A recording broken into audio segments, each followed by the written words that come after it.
Je suis pas chasseur, mais par contre c'est évident qu'avoir cette notion de chasse dans notre métier, c'est important pour connaître l'origine, trouver la bête. Ça c'est indispensable, il faut aimer la chasse.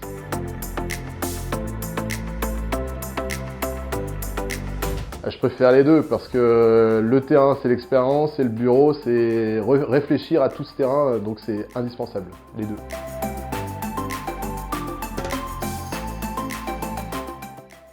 Je pense qu'en grande partie oui, forcément, c'est un peu inscrit dans la réponse est un peu dans la question, mais oui, l'augmentation des punaises de lit avec les voyages, le marché de l'occasion, le moustique tigre, le front asiatique, forcément l'homme a son impact sur cette augmentation des nuisibles.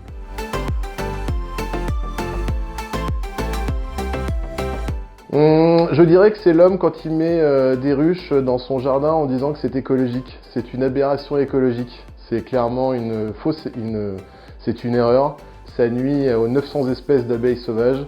Ça augmente les risques sanitaires pour ces fameuses abeilles sauvages. Donc parler de biodiversité quand on met des ruches, c'est une aberration écologique. Dire qu'on sauve l'apiculture, ça peut s'entendre.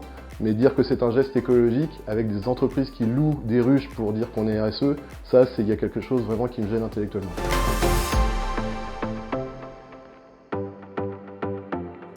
Je pense qu'il y en a deux, je pense que c'est la punaise des lits et le moustique tigre. Ça, à mon avis, c'est deux bestioles très problématiques. Une vraiment domestique, une plus urbaine, le moustique tigre. Les deux ont leurs problématiques.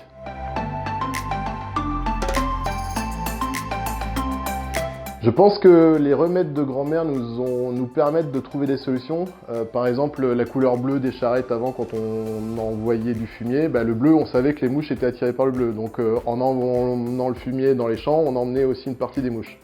On pense par exemple aux feuilles de haricots verts pour les punaises de lit, où on mettait des feuilles de haricots verts et il y a des trichomes, des espèces de poils qui vont perforer la punaise de lit. Donc ça, effectivement, il y a des remèdes de grand-mère qui peuvent fonctionner et qui peuvent nous aider. Par contre, avoir des mélanges du type acide borique, lait concentré qu'on peut trouver sur internet, avec des AMM, ça me gêne un peu. Ou le pire encore en ce moment, c'est la neige carbonique qui est utilisée par certaines municipalités pour tuer des rats. Il y a quelque chose qui là aussi est assez gênant parce qu'il n'y a pas d'AMM, donc il y a quelque chose qui est assez gênant là-dessus.